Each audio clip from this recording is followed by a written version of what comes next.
Ashley's eyes went cold as ice when she heard Linda had drunk the wine meant for me. I watched my daughter-in-law's face transform from sweet concern to pure terror through the phone screen. That's when I knew my son had married a wannabe murderer. Where are you watching from today? Drop your location in the comments below and hit that like and subscribe button. You might wonder how I figured out my daughter-in-law was trying to poison me. Well, it started 3 days ago on my 67th birthday when a beautiful bottle of wine arrived at my door with the most thoughtful card you ever did see. For Margaret, the card read in Ashley's perfect cursive. A special vintage for someone truly special. Happy birthday. Love, Ashley and Kevin. Now, I've been around long enough to know when something feels off. And honey, this felt off in ways I couldn't quite put my finger on. Ashley had never given me anything more thoughtful than a generic drugstore card. And here she was sending me what looked like $100 bottle of wine. The bottle was gorgeous, though. A 2018 Bordeaux with gold foil and everything. Made me feel special for about 5 minutes until my phone rang. Hi, Margaret. Ashley's voice came through so sweet it could rot your teeth. Did you get my little surprise? I did, sweetie. Thank you so much, it's beautiful. Oh, good. I was so worried it wouldn't arrive in time. There was this pause, then she asked, have you opened it yet?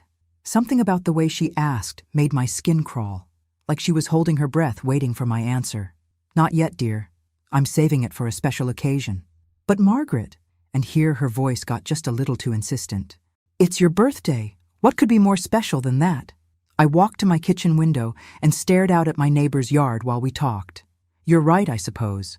But I'm on those new blood pressure medications, remember? Dr. Patterson said no alcohol for at least another month. The silence that followed lasted so long I thought the call had dropped.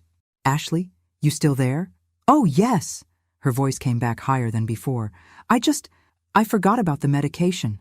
How silly of me. But something in her tone told me it wasn't silly at all. It was calculated. Well, I said, testing the waters, maybe I could serve it when Linda comes by tomorrow. She's been wanting to try some good wine since her divorce. The sound Ashley made could barely be called human. More like a wounded animal. Linda? Your neighbor Linda? No, sweetie. Linda Morrison, your mother.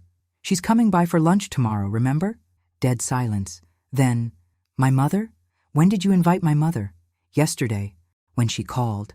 She wanted to see how I was doing after Kevin's business trip. Such a sweet woman, your mother. Margaret, listen to me. Ashley's voice had changed completely. All the sweetness was gone. Don't give that wine to my mother. Why on earth not? It's a very expensive bottle. Very rare. I'd hate for it to be wasted on someone who doesn't appreciate fine wine. The audacity of this woman, calling her own mother someone who doesn't appreciate fine wine. But more than that, the desperation in her voice was unmistakable. Oh, Ashley, I'm sure Linda would appreciate good wine just fine. Besides, what kind of host would I be if I didn't share a birthday gift? Margaret, please. Now she was practically begging. I'd really prefer if you saved it for a special family dinner. When Kevin gets back from his trip, we could all enjoy it together. That's sweet, dear. But Linda's coming tomorrow, and I already promised her we'd celebrate my birthday properly. With good wine and good company. I hung up before she could say another word. That night, I sat in my living room staring at that bottle. Beautiful thing, really. Shame it was probably meant to kill me. The next morning, Linda Morrison arrived at my door, carrying a bouquet of daisies and wearing her best blue dress. At 61, Kevin's mother-in-law was everything her daughter wasn't. Genuine, kind, and completely unaware that her only child had apparently inherited some very dark tendencies. Margaret, happy belated birthday! She hugged me tight, smelling like the lavender soap she'd used for 30 years. Thank you, dear. Come in. Come in. I have something special to share with you. We settled in my kitchen with turkey sandwiches and fresh fruit. Linda chattered about her new job at the library, her book club, and how proud she was of Ashley's recent promotion at the insurance company. She's really found her calling in risk assessment, Linda said, not knowing how true those words were. Speaking of Ashley, I said, reaching for the wine bottle I'd placed on my counter. She sent me this beautiful bottle for my birthday. I thought we could share a glass. Linda's eyes lit up. Oh my, that is lovely. Ashley has such good taste. I opened the bottle carefully, poured 2 generous glasses, and handed one to Linda. The wine was a deep ruby color. Beautiful, really. To good friends and second chances, I said, raising my glass. To good friends, Linda echoed. I watched her take a sip, then another, then finish half the glass while telling me about her grandson's soccer game. My phone rang exactly 23 minutes later. Ashley's panicked voice came through the speaker, loud enough for Linda to hear. Margaret, did you drink the wine yet? Well, hello, Ashley. Actually, I'm having lunch with your mother right now. Is she there? Put me on speaker. I looked at Linda, who was now paying attention to the conversation with growing confusion. You're on speaker, dear. Mom! Ashley's voice was shrill with panic. When did you get to Margaret's house? Linda glanced at me, then at the phone. About an hour ago, sweetheart. We're having a lovely lunch. Margaret opened that beautiful wine you sent her. The sound that came through the phone was somewhere between a scream and a sob. Mom, listen to me very carefully. How much wine did you drink? Linda looked at her glass, then at me with growing alarm. I don't know. Maybe half a glass? Ashley, what's wrong? You sound terrified. When did you drink it? Exactly when? Ashley Elizabeth Morrison, you tell me what's wrong this instant. Linda's maternal authority kicked in, and I watched my sweet neighbor transform into the mother who'd raised a potential murderer. But Ashley had already hung up. Linda stared at the phone, then at her wine glass, then at me. Margaret, she said slowly, what exactly do you think was in that wine? Linda's face went white as printer paper when I explained my suspicions about the wine. But Margaret, she whispered, setting down her glass like it was a loaded gun. Ashley is my daughter. Honey, I said gently, daughters have been trying to kill their mothers since Cain and Abel, though I suppose that was brothers. Linda Morrison had always been the type of woman who believed the best in people, especially her own child. Watching that faith crumble in real time was heartbreaking, even if it needed to happen. You really think she was trying to poison you? Linda's voice shook. My Ashley? I reached across my kitchen table and took her trembling hand. Linda, did you notice how she reacted when I said you'd drunk the wine? That wasn't concern. That was panic. Linda pulled out her phone with shaking fingers. She's calling me back. Don't answer it yet, I said quickly. First, we need to figure out how you're feeling. Any dizziness? Nausea? Strange tastes? Linda considered this carefully. Actually, I do feel a little queasy. But I thought it was just nerves from Ashley's strange phone call. My blood ran cold. We're calling poison control. Now. Margaret, wait. What if we're wrong? What if there's another explanation? I stood up and grabbed my phone. Linda, your daughter asked when you drank the wine, how much you drank, and she sounded like someone whose murder plan had gone sideways. There is no other explanation. While I dialed poison control, Linda's phone buzzed with a text from Ashley. Mom, I need to know exactly what time you started drinking the wine. This is urgent. Linda showed me the message. She's never been this frantic about anything in her life. The poison control operator was professional and thorough. After describing the situation and Linda's symptoms, she advised us to get to the emergency room immediately for blood tests and to bring the wine bottle if possible. The good news, the operator explained, is that if she's only had half a glass and it's been less than an hour, we can likely treat whatever was added to the wine before it causes serious harm. As I drove Linda to the hospital, her phone kept buzzing with increasingly desperate messages from Ashley. Please call me back, Mom. I need to know exactly how you're feeling. Did you finish the whole glass? Mom, please call me. This is an emergency. At the hospital, Dr. Patricia Williams took our situation seriously. Mrs.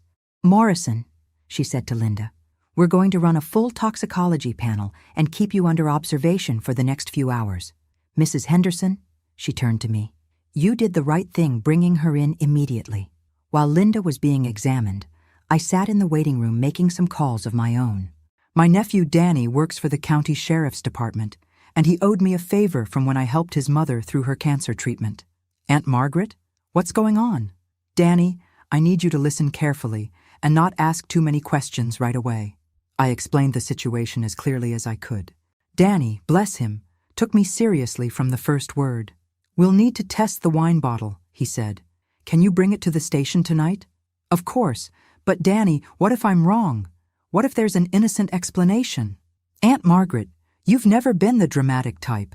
If you think someone tried to poison you, that's good enough for me to investigate. 2 hours later, Dr. Williams came back with Linda's test results. Well, Mrs. Morrison, you're going to be fine, but you were right to come in. She held up a clipboard with numbers I couldn't understand.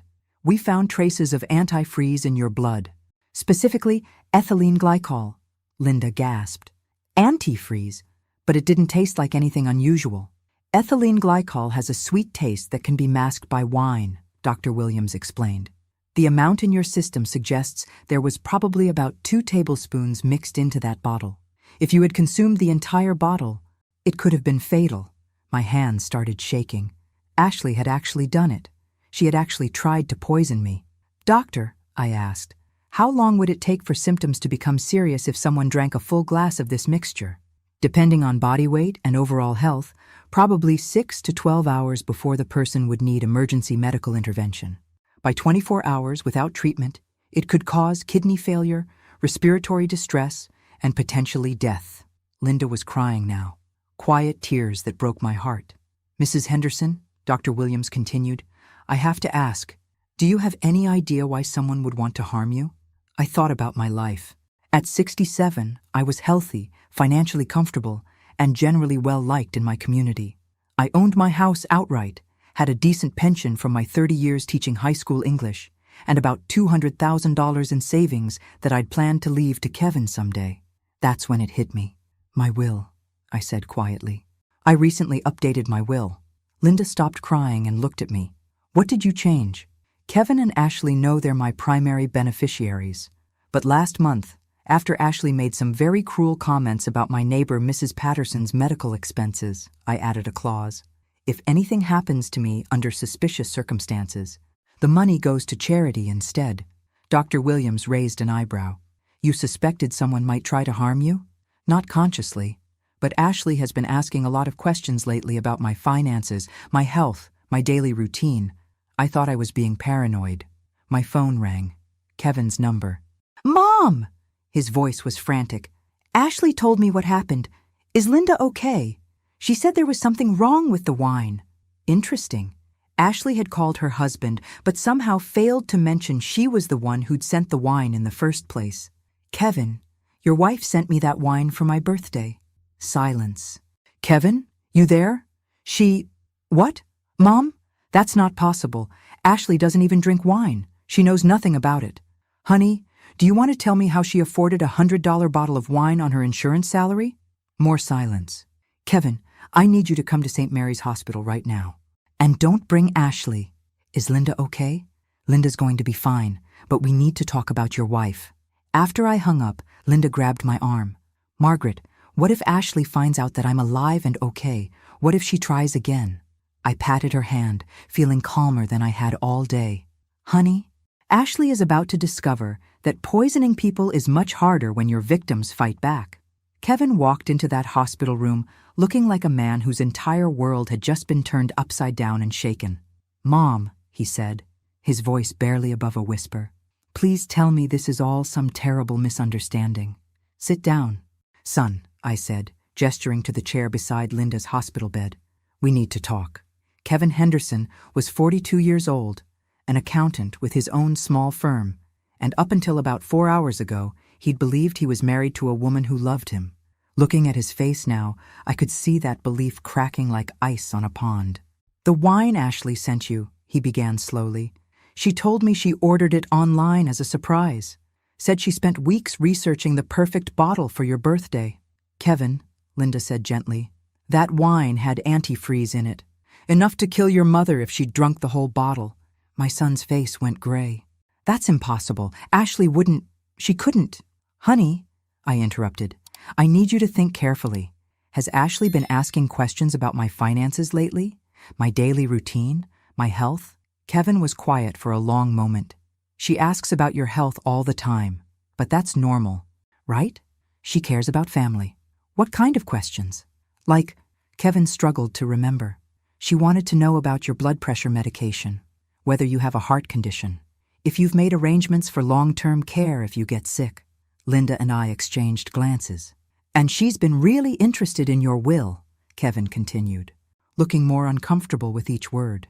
She asked me if you'd updated it recently, who your beneficiaries are, whether you have any debts that would affect the inheritance. Kevin, I said carefully, when did these questions start? About 3 months ago. Kevin's voice was getting smaller. Right around the time we found out her promotion at work fell through. There it was.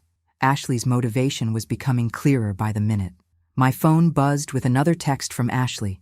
Kevin's not answering his phone. Where is everyone? I'm getting worried.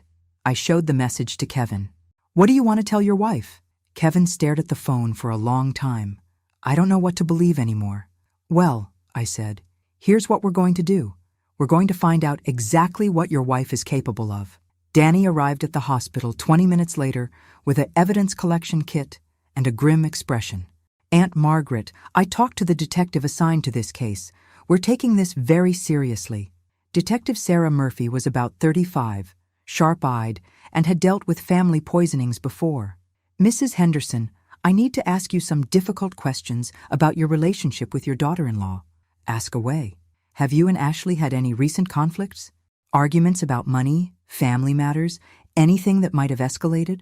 I thought about the past few months. Nothing dramatic, but she's made some comments that bothered me. What kind of comments? Last month, my neighbor Mrs. Patterson had a stroke. Ashley said it was probably for the best, because medical bills would have wiped out her savings anyway. Said it was selfish of old people to cling to life when they're just draining resources from younger generations. Detective Murphy wrote this down. Anything else? She's asked me several times if I've considered moving to a senior living facility. Says my house is too big for one person, too expensive to maintain. But Kevin, did you know Ashley's been researching the value of my property? Kevin looked stricken. What do you mean? I saw her looking up recent home sales in my neighborhood on her phone, taking pictures of my backyard, asking about the condition of my roof and plumbing. Mrs. Henderson, Detective Murphy said, we're going to need to test that wine bottle thoroughly, but I have to ask, is there any chance this could have been accidental contamination? Linda spoke up. Detective, you should have heard Ashley on the phone. When she found out I'd drunk the wine, she sounded like someone whose murder plan had gone wrong. We'll be analyzing the bottle and interviewing Mrs. Ashley Henderson tomorrow, Detective Murphy said. In the meantime, I need you all to be very careful. If she suspects we're investigating her, she might escalate. Kevin finally found his voice. Detective, what should I do? I live with her. I share a bed with this woman. You go home and act normal. Don't confront her about any of this. Let her think the plan worked until we know more. After the detective left, Kevin sat in silence for a long time. Finally, he looked up at me with tears in his eyes. Mom, what if I've been married to a monster for 3 years and never knew it? Honey, I said softly, sometimes the people we love are capable of things we can't imagine. The question is, what are you going to do about it? Kevin's phone rang. Ashley's name lit up the screen. Answer it, I told him. And remember, you don't know anything yet. Kevin took a shaky breath and answered. Hey, babe. Kevin. Finally. Where have you been? I've been so worried. How's Linda? Is she okay? The concern in Ashley's voice sounded so genuine that for a moment I wondered if we'd gotten this all wrong. Then I remembered the terror in her voice when she'd learned Linda had drunk the wine. Linda's fine, Kevin said, his voice remarkably steady. Just some kind of reaction to the wine. Probably an allergy or something. Oh, thank goodness! Ashley's relief sounded real. I felt so terrible that my gift made her sick. Is she in the hospital? Just for observation. She should be going home tomorrow. And Margaret? How is she handling all this? Kevin looked at me. I nodded. She's pretty shaken up. Linda drinking her birthday wine and getting sick. It really upset her. Poor Margaret. I feel awful that my gift caused all this trouble. Maybe I should come to the hospital, bring flowers or something. No, Kevin said quickly. Then, more calmly, the doctors are limiting visitors. Too much excitement isn't good for Linda right now. Of course. Well, when you get home, I'll have dinner waiting. Your favorite lasagna. After Kevin hung up, Detective Murphy, who'd been listening, shook her head. Either she's completely innocent, or she's a very good actress. Detective, I said, tomorrow morning, when you interview Ashley, Ask her one specific question. What's that? Ask her where she bought the wine. If she can't give you a specific store, receipt, or online order confirmation, you'll know she's lying. Linda squeezed my hand. Margaret, what if we're wrong about her? I squeezed back. Then we'll all feel foolish, and Ashley will have a story to tell for the rest of her life. But honey, if we're right, I didn't need to finish the sentence. If we were right, Ashley Henderson had just made the biggest mistake of her life. The next morning, I was making coffee when my doorbell rang at exactly 8:15 a.m. Through the peephole, I could see Ashley standing on my porch, holding a bouquet of yellow roses and wearing what I call her sympathy face, that perfectly practiced expression of concern she'd perfected for family emergencies. Margaret! She wrapped me in a hug that felt like being embraced by a snake. How are you holding up after yesterday's scare? I invited her in, watching her scan my kitchen for the wine bottle. It was gone, of course, in police custody, but she didn't know that yet. I brought these to brighten your day, she said, handing me the roses. And I wanted to apologize again for the wine making Linda sick. That's very thoughtful, dear. Coffee? Please. I poured 2 cups, noting how Ashley kept glancing toward my kitchen counter, where the wine bottle had been sitting yesterday. Ashley, I said casually, Detective Murphy from the Sheriff's Department wants to ask you a few questions about the wine. Just routine when someone has a medical reaction to alcohol.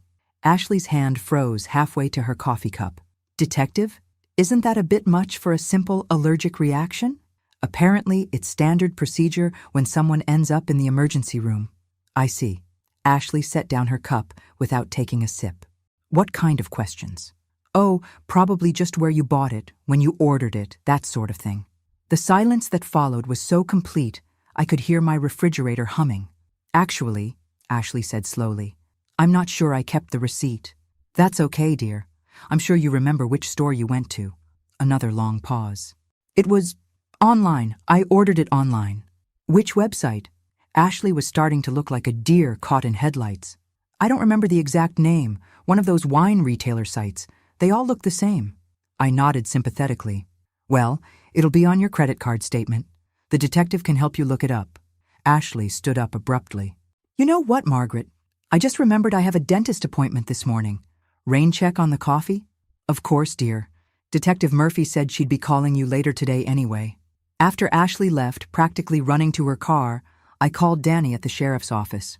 She's spooked, I told him. Couldn't give me a straight answer about where she bought the wine. Good.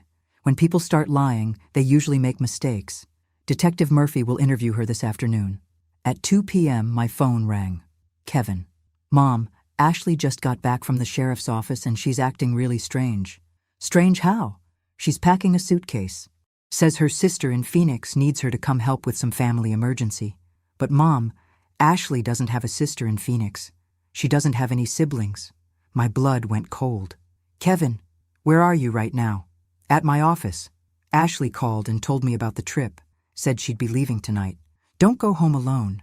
Call Detective Murphy right now. Mom, you're scaring me. Good, you should be scared. Ashley is running, which means she knows we're on to her. I called Detective Murphy myself as soon as I hung up with Kevin.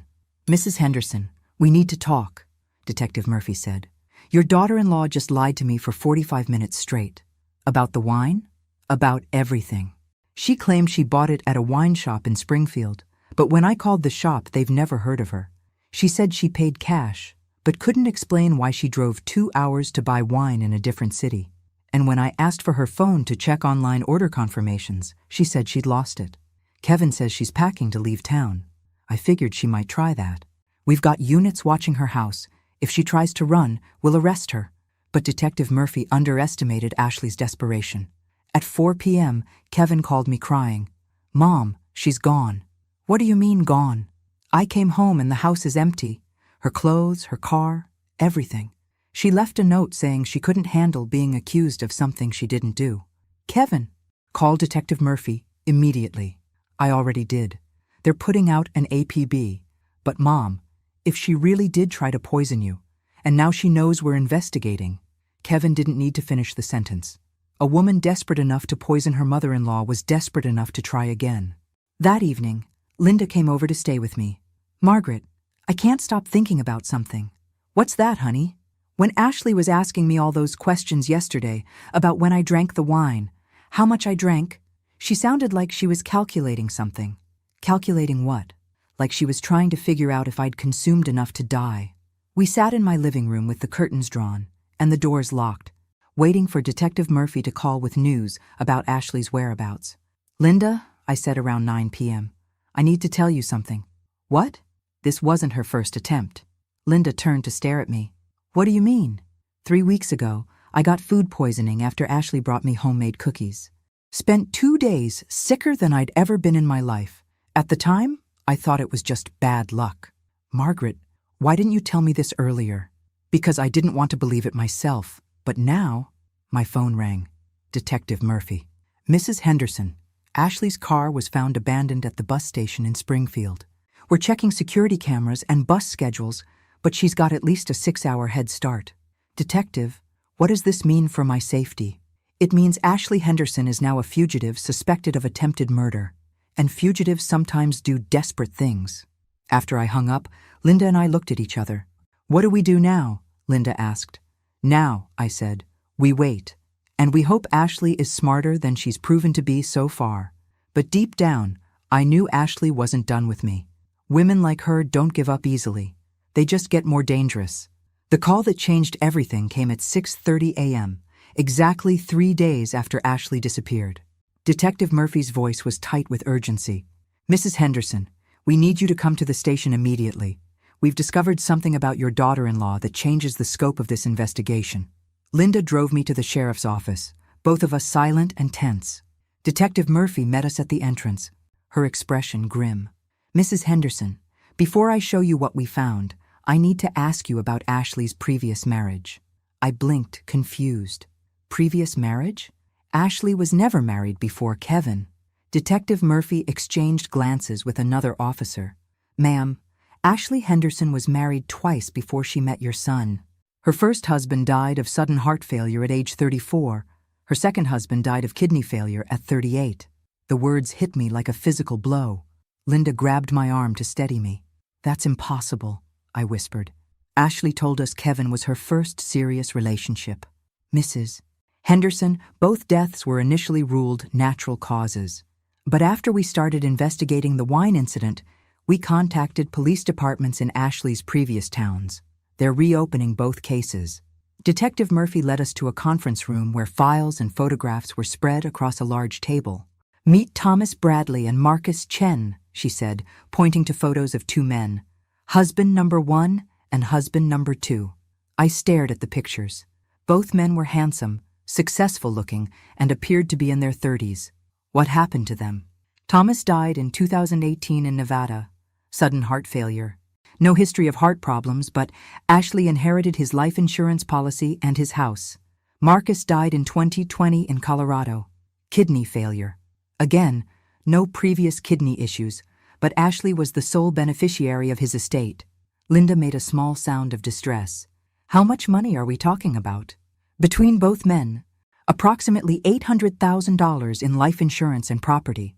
I felt sick. "And no one investigated?" "Ma'am, she's very good at what she does. Both men were cremated quickly at Ashley's request. She moved away from both cities within months of their deaths, and she changed her name each time." Detective Murphy pulled out another file. "Her real name is Ashley Marie Winters. She's been using different variations and married names for years." "What name did she use when she married my son?" "Ashley Morrison. She told Kevin her maiden name was Morrison, right? That's why he thought Linda was her mother." Linda and I stared at each other in horror. "You mean," Linda said slowly, "I'm not actually Ashley's mother?" "No, ma'am. Ashley Morrison doesn't exist. Ashley Winters targeted your son specifically because he talked about his wealthy mother in online dating profiles." The room was spinning. I gripped the edge of the table. "Detective, how long has she been planning this?" "Based on what we've found, she's been researching your finances and daily routine for at least 8 months. She joined Kevin's church specifically to meet him.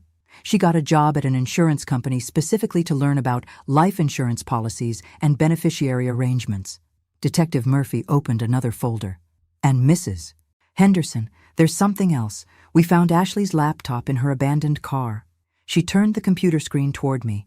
It showed a detailed spreadsheet with my name at the top. She's been tracking everything about you. Your sleep schedule, your shopping habits, your doctor appointments, your medication routine. Look at this column. It's labeled Opportunities. I read the entries with growing horror. Tuesdays, grocery shopping alone, usually 2 to 4 p.m. Thursdays, garden work, drinks from hose outside. Saturday mornings, walks alone in park. Takes medication with breakfast every day. She was looking for ways to poison me, I said quietly. Yes, ma'am, and according to these notes, the wine was plan number 4. What were the other plans? Detective Murphy hesitated. Contaminated water hose, poisoned food left on your doorstep, and something she labeled medication switch. Linda was crying now. Margaret, what if you hadn't been suspicious of the wine? What if I hadn't come over that day?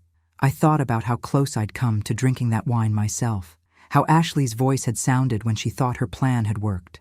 Detective, where is Ashley now? We don't know, but Mrs. Henderson, we're confident she's not finished with you. What do you mean? According to her laptop files, you represent her biggest potential payout yet. Your estate is worth approximately $350,000, plus your house. For someone who's made a career out of murdering for money, that's too big a prize to walk away from. The room fell silent except for Linda's quiet sobbing. What do we do now? I asked. Now, we catch her, but Mrs. Henderson, we need your help. How? Detective Murphy leaned forward. Ashley made one crucial mistake. She doesn't know that we know about her previous husbands. She thinks she's just wanted for one attempted poisoning. So she might try to contact Kevin to convince him she's innocent. You want to use my son as bait? We want to use Kevin's phone as bait. If Ashley calls him, we can trace the call. If she texts, we can track the location. Kevin would be completely safe. We'd have officers with him at all times. I looked at Linda, who had stopped crying and was now staring at the photos of Ashley's dead husbands. Margaret, Linda said quietly, how many other women like us are out there?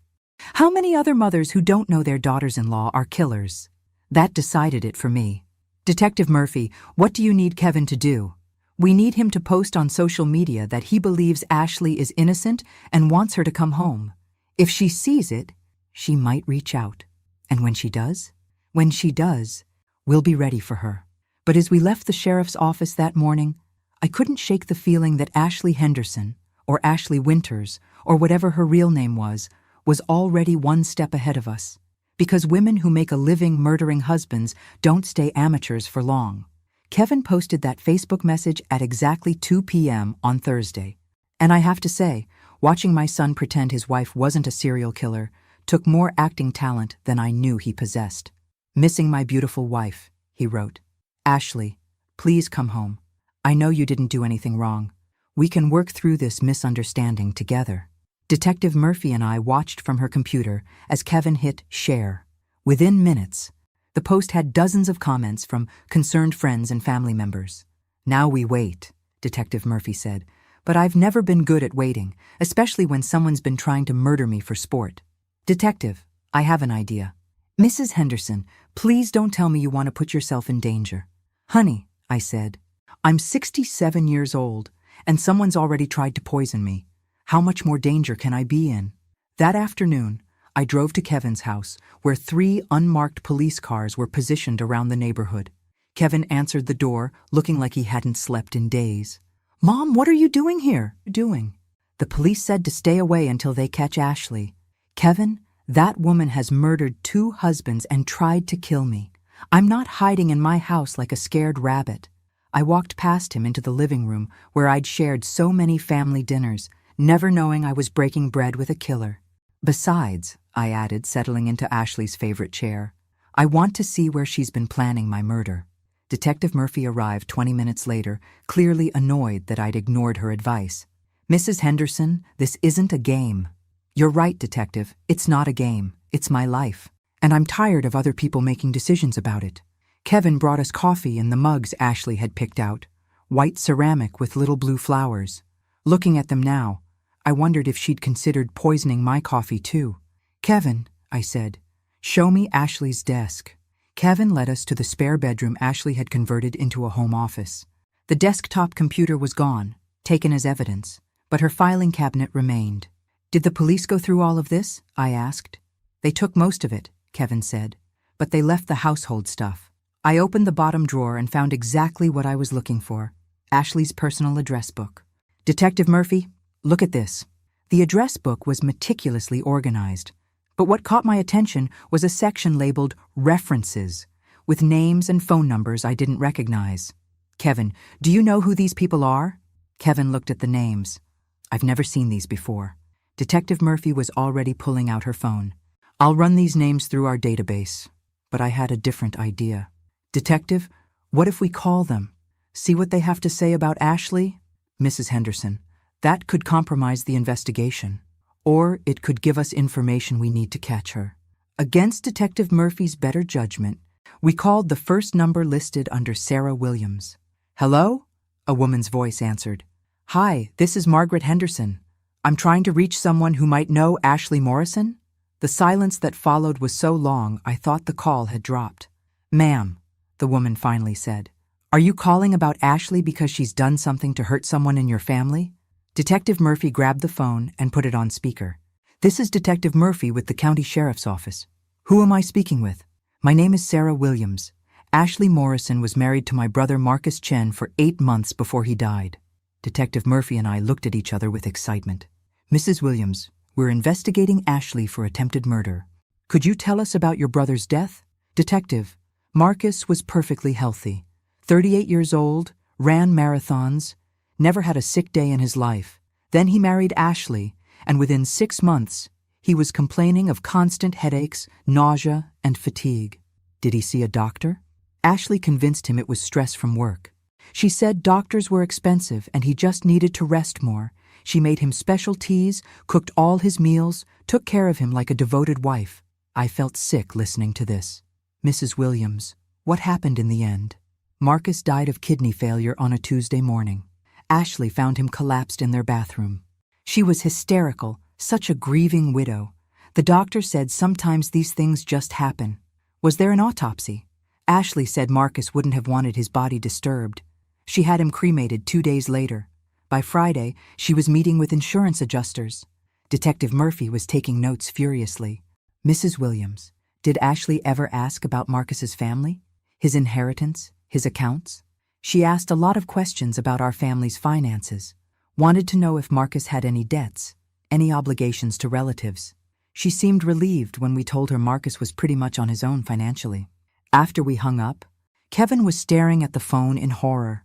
Mom, this is exactly how she was acting with me, asking about your health, your money, your daily routine. Kevin, I said gently. She was studying me like a science experiment. Detective Murphy's phone buzzed. Kevin, Ashley just responded to your Facebook post. Kevin's hands shook as Detective Murphy handed him the phone. The message was simple. Meet me at Miller's Pond tonight at 8 p.m.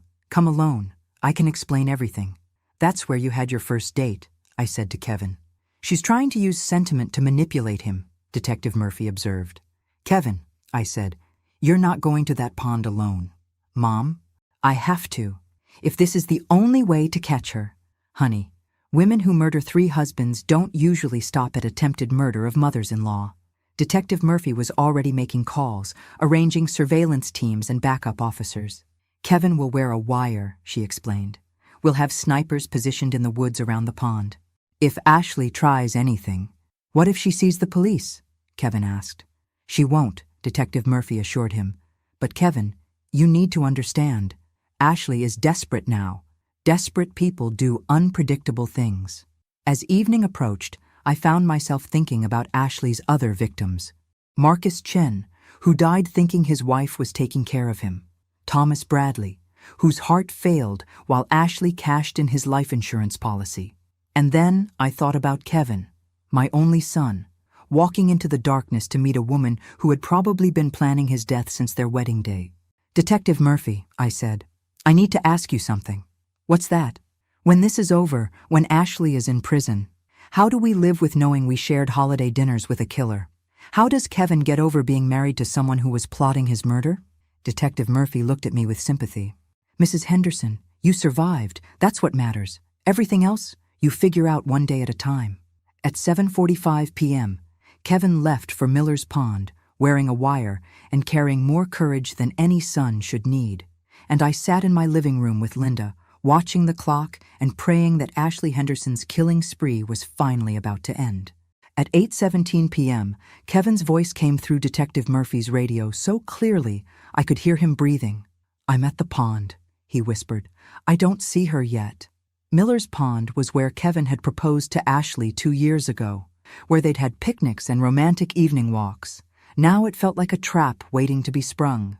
"Copy that," Detective Murphy's voice crackled back. "Stay calm. We've got you covered."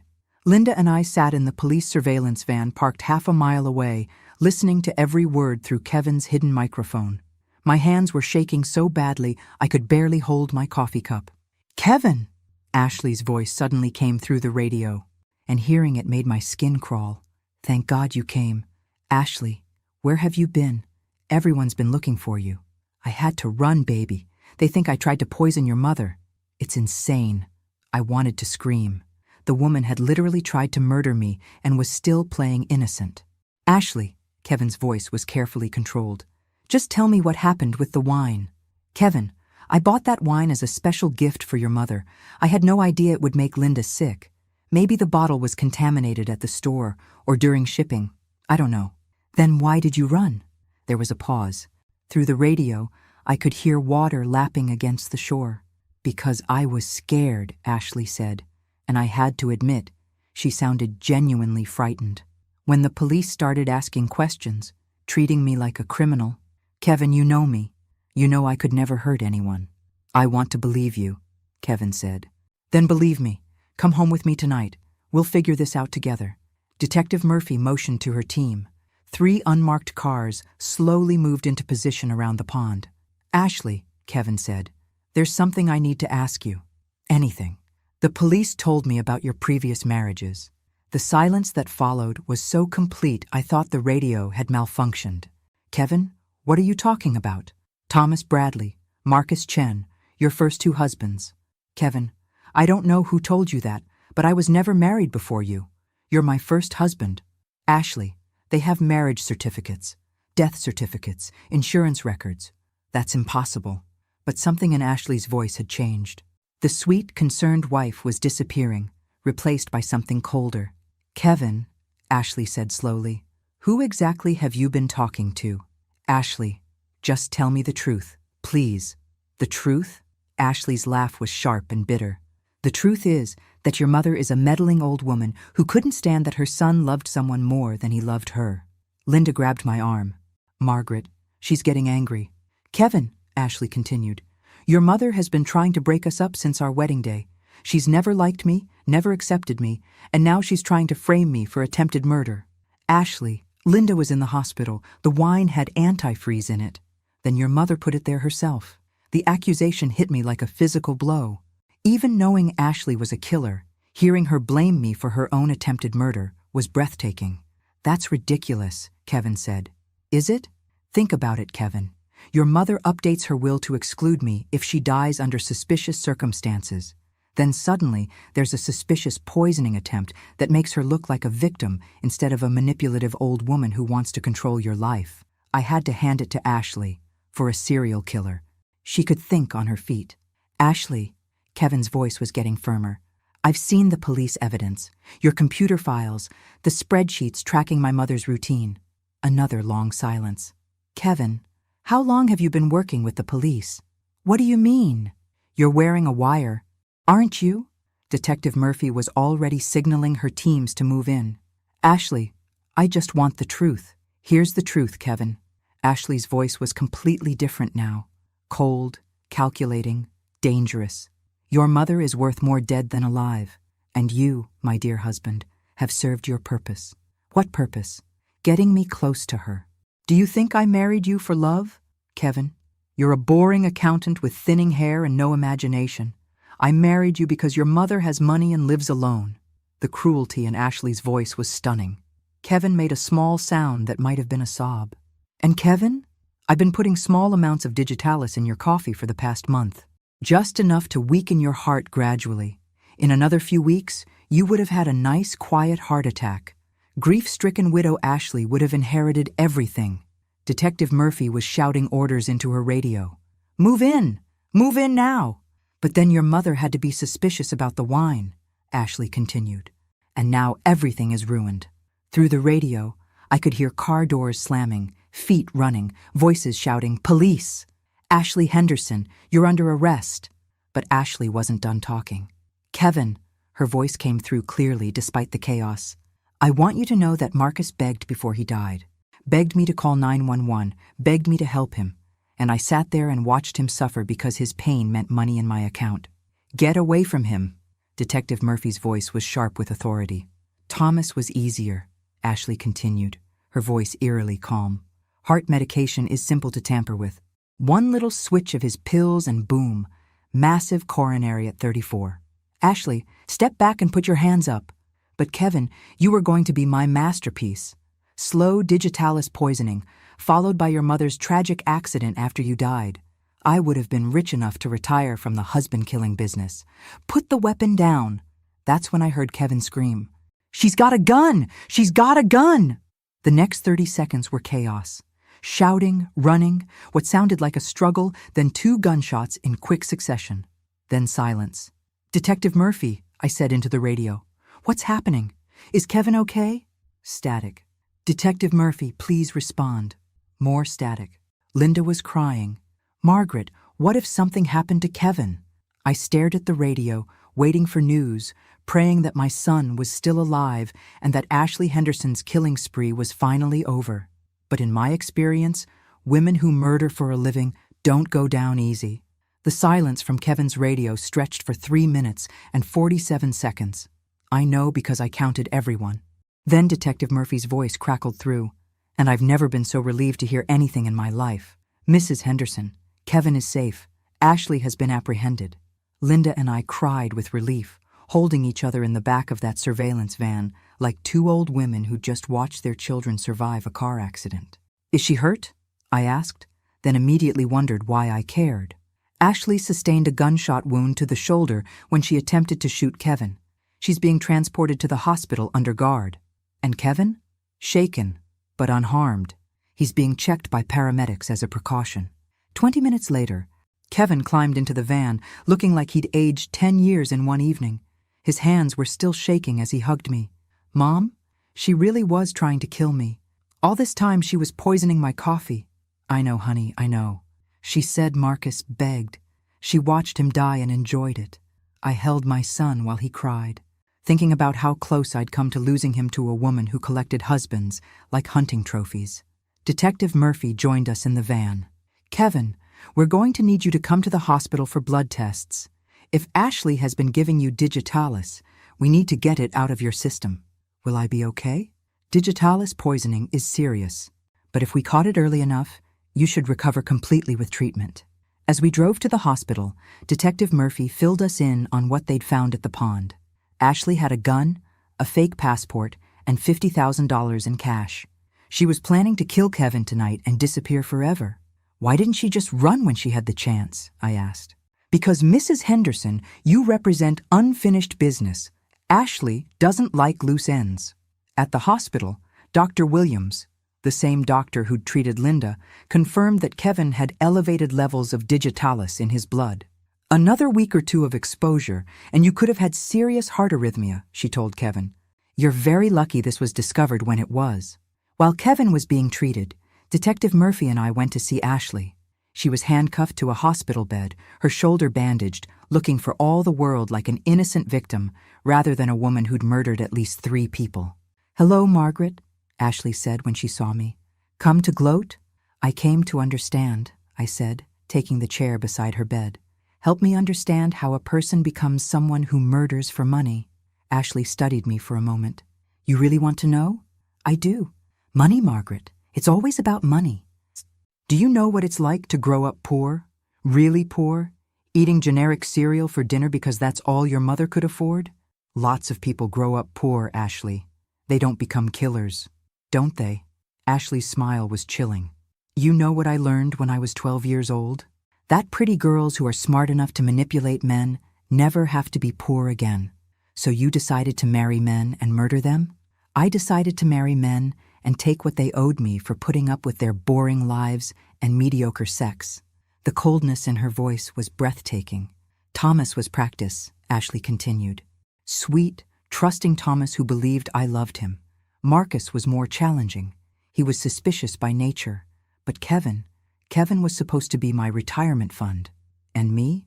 You, Margaret, were going to be my masterpiece. A tragic accident after Kevin's untimely death. Maybe a fall down the stairs. Maybe a gas leak. I hadn't decided yet. Detective Murphy had heard enough. Mrs. Henderson, we should go. But Ashley wasn't finished. Margaret, I want you to know something. What's that? I really did respect you. You're tougher than I expected for a small-town retiree. If you'd just drunk that wine like you were supposed to, this would all be over, and I'd be in Mexico by now. Ashley, I said, standing up, I hope you spend the rest of your life thinking about how you almost got away with it. Her laugh followed us down the hospital corridor. 3 days later, I was in my kitchen making coffee when Kevin arrived, looking better than he had in months. How are you feeling? I asked. Like I've been married to a stranger for 3 years, Kevin said. Mom, how did I not see what she was? Honey, Ashley fooled everyone. Her previous husbands, their families, the police, the insurance companies. She was very good at what she did. But there had to be signs. I thought about this carefully. Kevin, did Ashley ever cook for you regularly? All the time. She said she enjoyed taking care of me. Did she ask a lot of questions about my health, my routine, my finances? Constantly.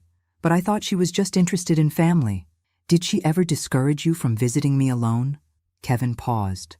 Actually, yes. She always wanted to come with me or suggested we invite you to our house instead. She was controlling the situation, making sure she knew exactly what was happening between us. Kevin sat at my kitchen table, the same table where I'd served Ashley dinner dozens of times, never knowing she was planning my death. Mom, what happens now? Now you heal, and I heal, and we figure out how to trust people again. What about Ashley's trial? Ashley will go to prison for the rest of her life. The evidence is overwhelming. Kevin nodded, then looked at me with something like admiration. Mom, you saved my life. If you hadn't been suspicious about the wine, if Linda hadn't drunk it by accident, I corrected. We got lucky, honey, very lucky.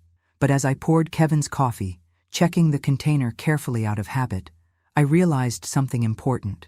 It wasn't just luck that had saved us. It was paying attention. It was trusting my instincts when something felt wrong. It was refusing to be polite when my life was in danger.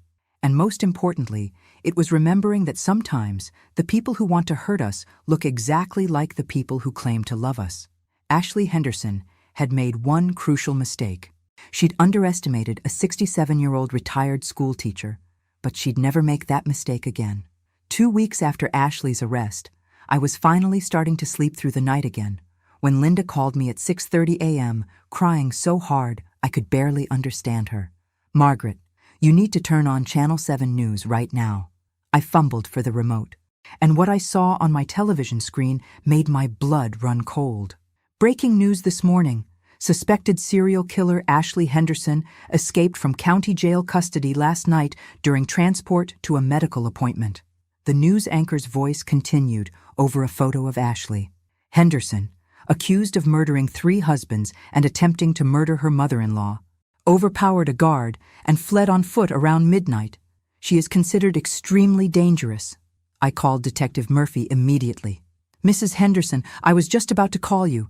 We have units watching your house and Kevin's. Ashley is wounded and desperate. She won't get far.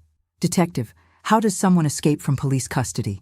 She claimed severe abdominal pain, was transported to the hospital, and somehow got hold of a scalpel from a medical cart. She wounded the transporting officer and disappeared into the woods behind the hospital. Is the officer okay? He'll recover.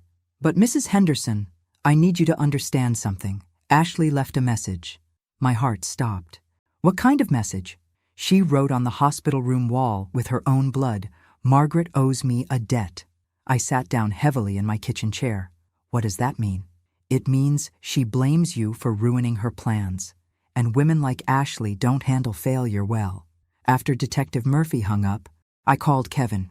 Mom, I'm coming over right now. Kevin, the police said to stay where you are. I'm not leaving you alone when Ashley is out there.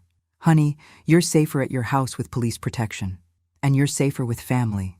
An hour later, Kevin arrived with a suitcase and a grim expression. I'm staying until they catch her. Kevin, this isn't your responsibility. Mom, she tried to kill both of us. It absolutely is my responsibility. That afternoon, Detective Murphy came by with updates that weren't encouraging. Ashley's been spotted twice, once near the bus station, once near a pharmacy. She's probably trying to get antibiotics for her gunshot wound. Any idea where she might be heading? She has contacts we don't know about, people who helped her disappear between husbands. We're working on tracing her movements over the past 5 years. Detective, I said, Ashley is smart and desperate. She won't just run away and forget about me. What are you thinking? I'm thinking she's planning something, and I'm tired of sitting here waiting for her to try again. Detective Murphy looked alarmed. Mrs. Henderson, please tell me you're not considering doing something dangerous. I'm considering not living in fear in my own home. That evening, Kevin made dinner while I sat at my kitchen table thinking. Ashley had escaped specifically to finish what she'd started. The question was, how was she planning to get to me? Around 9 p.m., my phone rang. Unknown number. Margaret. Ashley's voice was weak but unmistakably venomous. We need to talk. Kevin grabbed the phone to signal Detective Murphy, but I held up my hand to stop him. Hello, Ashley. How's the shoulder? Painful, but not as painful as what I'm going to do to you. Where are you? Closer than you think. Look out your back window. My blood froze. I moved to the kitchen window and peered out into my backyard. Nothing but darkness. I don't see you, Ashley, because I'm not there yet, but I will be. Tonight. Ashley, there are police watching my house. I've been watching too, Margaret. I know exactly where they are. 2 cars in front, 1 officer walking the perimeter every 30 minutes. Very predictable. My hands started shaking. Ashley had been surveilling my house while wounded and on the run. What do you want? I want what you took from me. My plan, my money, my future. You destroyed everything. Ashley, I didn't do anything except refuse to be murdered. You got suspicious about the wine. You involved the police. You ruined a perfect setup. A perfect setup that involved killing your husband. Kevin was expendable. They all were. But you, Margaret, you were supposed to be easy. A lonely old woman grateful for attention from her daughter-in-law. Kevin was furiously texting Detective Murphy, updating her on the call. Ashley, turn yourself in. Get medical attention. This doesn't have to get worse. Ashley's laugh was bitter.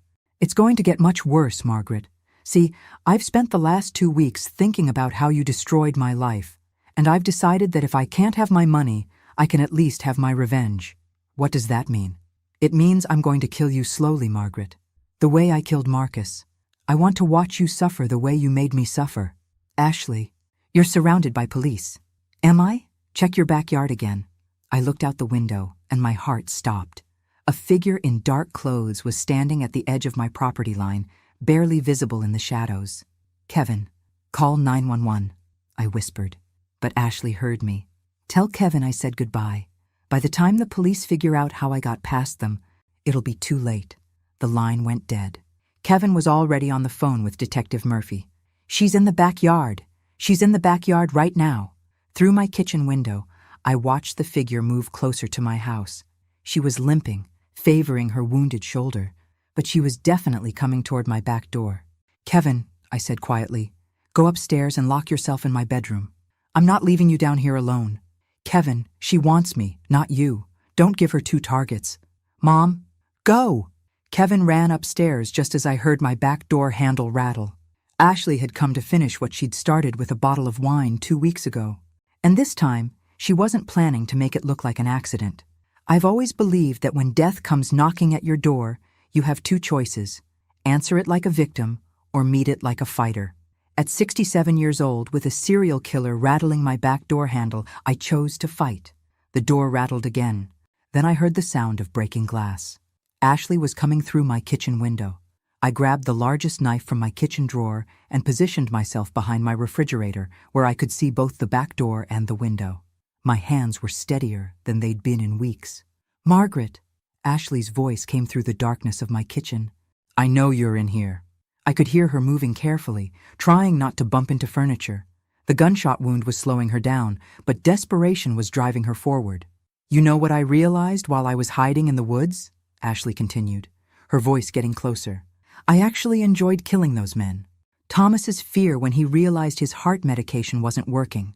Marcus gasping for breath when his kidneys shut down. Kevin would have been even better because I would have had time to really savor his suffering. She was trying to frighten me with details, but all she was doing was making me angrier. "But you, Margaret," Ashley's voice was right outside my kitchen now. "You're going to be special. I'm going to make sure you understand exactly what it feels like to die slowly." That's when I stepped out from behind the refrigerator. "Hello, Ashley." She spun around, and I could see she was holding something metallic in her right hand. A scalpel, probably the one she'd used to escape from the hospital. "There you are," Ashley said, smiling that cold smile I'd seen so many times across my dinner table. "Ready to pay your debt?" "Ashley, I need to tell you something." "What's that?" "You made a mistake." Ashley laughed. "I don't make mistakes." "Margaret, you assumed I was a helpless old woman. That was your first mistake. And what was my second mistake? You told Kevin about the digitalis. Out loud, in front of police officers with recording equipment." Ashley's smile faltered slightly. "Your third mistake," I continued, "was escaping from custody. That turned attempted murder into a much more serious offense." "Get to the point, Margaret. The point is, you're not as smart as you think you are, and your fourth mistake was breaking into my house tonight. Why is that a mistake?" I held up my phone. "Because I've been recording this entire conversation. Everything you just confessed to about enjoying Marcus's death, about planning to make Kevin suffer, about wanting to kill me slowly. It's all being transmitted directly to Detective Murphy." Ashley's face went white. "You're lying." "Am I?" "Check your back pocket, Ashley. The phone you've been carrying since your escape. It's not your phone." Ashley reached behind her with her left hand and pulled out a small device. "What is this?" "GPS tracker. We've known exactly where you were for the past 6 hours." The truth was, Detective Murphy had given me the tracker that afternoon with instructions to plant it on Ashley if I got the chance. But Ashley didn't need to know I'd never had the opportunity to use it. "You've been walking into a trap all evening, Ashley. The police officers you thought you were avoiding, they were herding you exactly where we wanted you to go." Ashley raised the scalpel, her face twisted with rage. "You manipulative old witch." "Ashley, I have one more thing to tell you." "What?"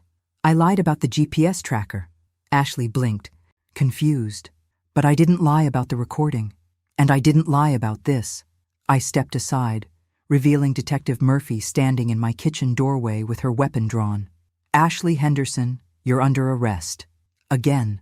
The scalpel clattered to my kitchen floor as Ashley realized she'd been outmaneuvered by a 67-year-old retired schoolteacher.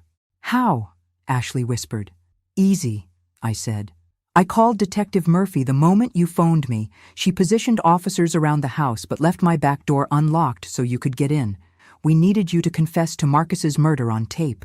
Detective Murphy stepped forward with handcuffs.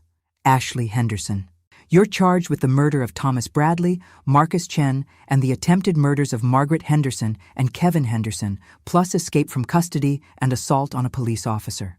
As they led Ashley away, she turned back to me one final time. "Margaret, you think you've won, but you'll never feel safe again. Every knock at your door, every unexpected phone call, you'll wonder if someone else is coming for you." I looked her straight in the eye. "Ashley, I'm 67 years old. I buried a husband, raised a son, and survived 35 years of teaching teenagers.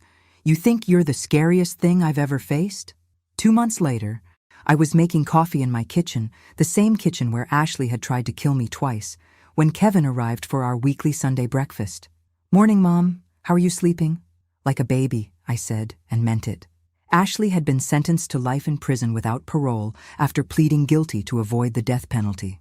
The families of Thomas Bradley and Marcus Chen had finally gotten justice for their murdered sons. "Any word from the other victims' families?" Kevin asked. "Marcus's sister Sarah called yesterday. She wanted to thank me for catching Ashley." "And how are you feeling about everything?"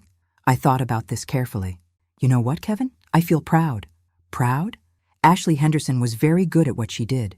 She'd successfully murdered 2 men and collected their life insurance without anyone suspecting her. She'd fooled police departments in 3 states. Mom, where are you going with this? She was a professional killer. Kevin, and a 67-year-old retired schoolteacher caught her. Kevin laughed, the first genuine laugh I'd heard from him since Ashley's arrest. You know what the funny thing is? I continued. Ashley was right about one thing. I am tougher than she expected. You certainly are. But she was wrong about something else. What's that? She thought growing up poor and learning to manipulate men made her smart and strong. What she didn't understand is that raising children, teaching teenagers, and surviving life makes you smarter and stronger. I poured Kevin his coffee from a brand new container I'd opened in front of him. Besides, I added, women who make a living murdering husbands have one fundamental weakness. What's that? They underestimate wives. And they really underestimate mothers. Kevin raised his coffee cup in a toast. To mothers who don't underestimate serial killers. To serial killers who underestimate mothers, I corrected. As we clinked cups, I thought about Ashley sitting in a prison cell, probably still wondering how a small-town retiree had outsmarted her. The answer was simple. I'd paid attention, trusted my instincts, and refused to be polite when my life was in danger. Most importantly, I'd remembered that sometimes the most dangerous predators come disguised as the people who claim to love us. But Ashley Henderson had forgotten one crucial fact. Mothers will do anything to protect their children, even 67-year-old mothers who just want to drink their birthday wine in peace. Thanks for listening. Don't forget to subscribe and feel free to share your story in the comments. Your voice matters.